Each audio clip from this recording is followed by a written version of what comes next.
a process layout video for you today, and this layout is actually based on the scraphappy.org load challenge. So follow the link and check out the challenge. This was day 6, and the challenge was to use a golden hour photo to tell a small story, a story that you never want to forget. So I started with this sunset photo. And from that photo, I realized that I had a balance issue. So the photo was pretty heavy in the bottom right. And so that gave me an opportunity in the upper left for an embellishment, which led me into this design where I would have a visual triangle with the 3 embellishment clusters. Because I had one large photo, I knew I wanted to just do a centered layout. And so when I'm thinking about my design, I will keep a note card like this, and I will just start drawing arrows and making notes to the different elements of the design that I want to remember to include. So my title, my journaling, any details about embellishments or colors, and then I start working on my project from there.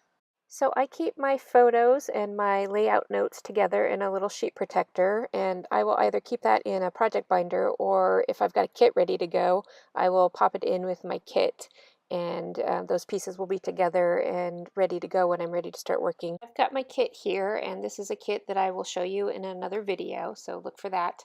And I pick out this floral pattern paper because I knew I wanted to pick up the texture of the branches in my photo with the line texture of those floral pattern paper. And I also knew that I wanted to watercolor that pattern paper to capture those more vibrant colors in the photo. Now this pattern paper set is much more muted colors, and so balancing out these vibrant colors in the photo with the muted tones in the pattern paper can be a little tricky. But I'm feeling okay about it because of my design layout. So I'm going to have my photo on the top of the layout, and then I'm going to pull that color down to the bottom of the layout with that floral pattern paper and being watercolored with the same kind of vibrant tones. And here you can see me going through and trying to find the colors that I think will work for this. And I choose this pink pattern paper to map my photo. It's pink enough to hold up next to the photo, but not so pink that it's going to compete with the color of the photo. And then I pull out this stripe paper because in my original design, I've got a bunch of stripes there on my layout. So I think I'm going to cut this up maybe horizontally or vertically to add stripes into my paper. And so then I think about, and here's where I'm explaining pulling that color down. And I keep going through my pad and trying to figure out what else I want to add, double checking that this is the pink that I really want, and I decide yes it is. All of this is going to be placed on a black background so that it gives more of a neutral background for all that color to kind of pop against. And I choose this kind of greenish color. Oh, I just went past it. That kind of greenish color is going to be the landing space for my title. Now that green and the blue in the photos aren't quite a good match. But you know what, in the end, I'm going to have my story done and it's going to be fine, so I don't sweat the details too much. Plus that striped paper that I'm adding has multiple tones in it. It's got the pink, it's got some blue, and it's got some green, so that paper being used as stripes is going to kind of help pull all the tones together and make it feel a little more unified. Now here I am working with another element of the prompt, which was the idea of golden hour, or just gold.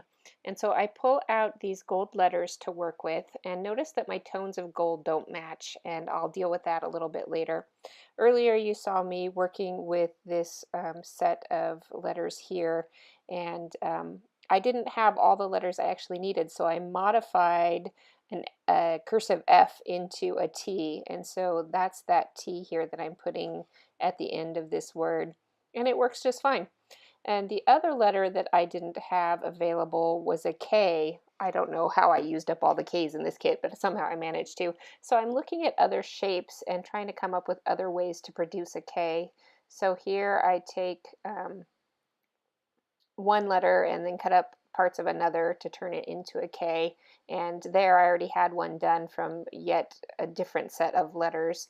And I decide I like the tallest K there without the loop on it because it kind of mirrors the end in T of the previous word. And I'm deciding how I want my title to fit on to the layout here, and I'm using that strip and I cut it just wide enough to accommodate the letters so that the ascenders and descenders on my letters will kind of overlap my photo on top of my journaling on the bottom, and you'll see that a little later. And so here we are back dealing with the gold issue, and I decided if my gold letters aren't going to match, I'm just going to throw in all kinds of tones of gold, and with enough different tones of gold, it'll kind of help blend everything together. So I've got an ink pad with gold in it, and I've got 2 spray mists with gold in it, and I think that'll help pull things together. So here you're going to see me adding some cloud designs to the space behind my photos with some white ink. And you'll see me make a mistake with this white pigment ink, and because it is pigment ink, it does sit on top of the paper for a little while, so I was able to just take a damp cloth and wipe it away, and you'll see me do that again here in a second. So if you're working with pigment ink, it can be a little bit forgiving. So I know I wanted to add these cloud images both to support the theme of my photo and also to add a landing space for some more gold embellishing. And you'll see that in a minute when I pull out some stamping. And this is a cloud stamp from Chamel and American Crafts. So I'm going to use this stamp positioning tool with that stamp in order to ink up my clouds. My ink pad was actually kind of dry, so using the positioning tool was really helpful to be able to build up layers of ink. And the nice thing about this positioning tool is that it's open on 2 sides, so I can fit a 12 by 12 sheet of paper off the edge without damaging my paper. And I can also turn it around and work and get all the sides, and because it is 6 inches wide, it can reach into the middle of a sheet of paper. So I'm liking this tool. It's from We Are Memory Keepers in American Crafts. I keep adding more gold tones to my layout. I'm covering up my cloud embellishments so as not to kind of muddy them up, and I'm using 2 different gold tone ink sprays. And this one is a Mr. Huey Gold, and it actually the base color of the fluid is very light, and so you just get the glitter that's in there. So I've got my gold and it's all dry, and I'm ready to move on to the next step. My journaling was a very personal gratitude journaling, so I wanted to get the wording just right, so I decided to go ahead and print it. And as I'm working with the printed journaling and then also this floral pattern paper, I use my photo to kind of help measure the paper and decide where it's going to be. So then I have all the parts sized how I want them to go, and I start working towards those flowers. Now I thought I was going to watercolor these, but I decided to go ahead and pull out some markers, and this is a blending marker for using with these. So I'm adding tones that are from the photo, so orange and pink, and then yellow and purple. And I will use that blending marker to blend them out. I just grabbed the scratch piece of paper left over from cutting out those flowers to kind of test out the tones and make sure it's going to work okay. And I thought I was going to want to outline all the flowers with the blue, and you'll see later that I use a slightly different approach. But the colors are okay. They're a little stronger than what's in the photo. So when I get to doing my final flowers, I do kind of tone it down a little bit. And here you can see I've added the color to my final flowers. And when I'm blending it here, you can see that it turns out to be softer than my sample. And that's part of why you want to do a sample ahead of time, so that you can test it out and see what you need to shift and adjust. So I add the pinks and the oranges to the flowers. And then I decide that instead of outlining all the flowers, I'll take some of these unfilled flowers and just outline those, so I can add the blue and the purple tones from the sky without overwhelming everything. So just a little color here and a little color there. And also outlining those flowers helps that branchy shape show up a little bit better. And I'm ready to assemble everything. So I've got all my pieces together, and then I remembered I didn't get those stripes in there in this layout because my journaling ended up being pretty long, so I decided to add stripes to the edges instead, and that will pull a little bit more color together, help with the cohesiveness of the green tone of my journaling block and all those tones in the photo.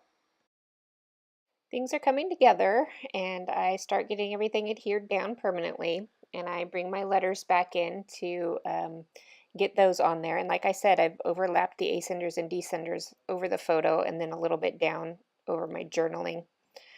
And I did offset it to the left because I was going to leave space on the right for that embellishment cluster that you saw earlier in my little sketch. And I'm getting all of my letters lined up as best I can. And I have this little homemade lettering guide that actually helps me keep things kind of straight and aligned how I want them to be. So I add those stripes of color onto the sides, and here, this one, I decided I wanted to make sure I had those pink tones in there, again, because of that unity issue I talked about earlier. So it brings in the pinks and the blues from the other elements on the page. And then for balance, I add a little bit of that stripe to the top of my photo. Originally, I thought I would add more of the floral paper, but there just wasn't room because my photo is 5x7. And I'm ready to start building my embellishment clusters. So in this kit that I put together, I had some tags, and I decided those would be great landing spaces. And I pulled out the flowers from this kit and some wood embellishments from this kit, and I figured those kind of natural elements would work well together. And I also have a twine in this kit that includes gold in it. And this sequin pack actually had some tiny, tiny flower sequins in it that had a pink tone to them. So I thought those would be perfect, and I pulled those out and set them aside. And here is my pin, and it is yet another tone of gold. It's more of a yellow gold. And I was getting kind of worn out with all the different colors of gold. But again, with that spattering and the inking, I figured it would just kind of help pull everything all together. As I build my clusters, I make sure to add more gold to various elements, and that is one of those unity issues. And then I bring in those kind of pink flower sequins, and I start gluing those down to my clusters. And I've got them ready to go. And so I have 3 clusters here, and I'm going to make sure I kind of mirror those clusters together and pull the various elements so that there's some repeating design in there. And I can get those attached down to my layout. I finished up my clusters and I was looking at them, and it was looking a little off to me. And what I realized is that when I'm talking about repeating elements, I didn't repeat enough of that floral pattern paper on the layout. So I decided to bring in little pops of that floral by cutting out some of the images and adding them behind my clusters. And I'm not watercoloring these, so you get some of the elements without being really matchy-matchy. Taking this final look at my layout, I realized there's a bit of a gap in between my title and that embellishment cluster that was not making me happy. So I just added in another exclamation point, which mirrored the exclamation point in the upper part of my title. So here's the finished layout. I hope you enjoyed it. Thanks for joining me today. I hope you enjoyed this video. If you did, like and subscribe, and hit that notification bell if you want to see all my videos in the future. See you next time.